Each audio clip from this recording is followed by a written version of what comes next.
Le ghosting, ou quand le pervers narcissique, homme ou femme, te jette à la poubelle.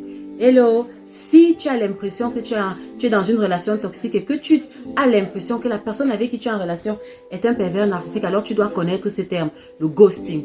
C'est un terme anglais qui signifie littéralement faire le fantôme en fait. C'est-à-dire que pendant cette période, le pervers narcissique disparaît des écrans radars.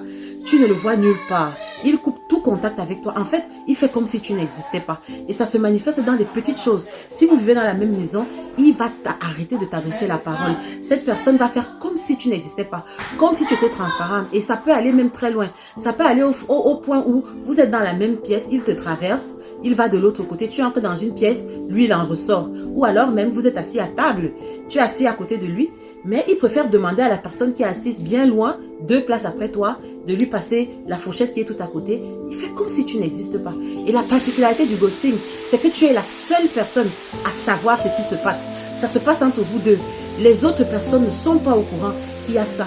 Et la particularité de cette affaire, c'est que ça génère une douleur intenable. Parce qu'il n'y a pas quelque temps, cette personne t'encensait. Il n'y a pas quelque temps, vous veniez de passer une phase de séduction. Vous veniez de passer une phase de lune de miel. Donc, c'est comme si le sol se dérobe sous tes pieds. C'est comme si le ciel s'écroule. Tu ne comprends rien. Et la particularité aussi, c'est qu'ils le font de façon brutale. Juste au moment où tu t'y attends le moins. Brutalement, ils changent de visage. Brutalement, ils font comme si tu n'existes plus, sans te donner d'explication.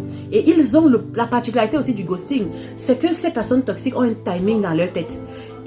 C'est eux qui savent quand est-ce qu'ils vont arrêter ça. Et rien, je dis bien rien, de ce que tu pourras mettre en place pourra arrêter la durée qu'ils ont prévue. Tu peux essayer de rétablir le contact, ils vont refuser de t'adresser la parole. Aussitôt moins s'ils sont gentils, ils vont te dire que ah, il n'y a rien, moi je vois pas. Moi je vois pas, je n'ai aucun problème.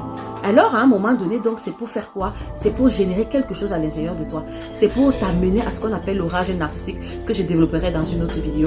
Mais sache que c'est une forme de violence. C'est une violence. Mais c'est une violence atroce. Parce que les séquelles, les blessures que ça crée à l'intérieur de toi, ne m'en parle pas.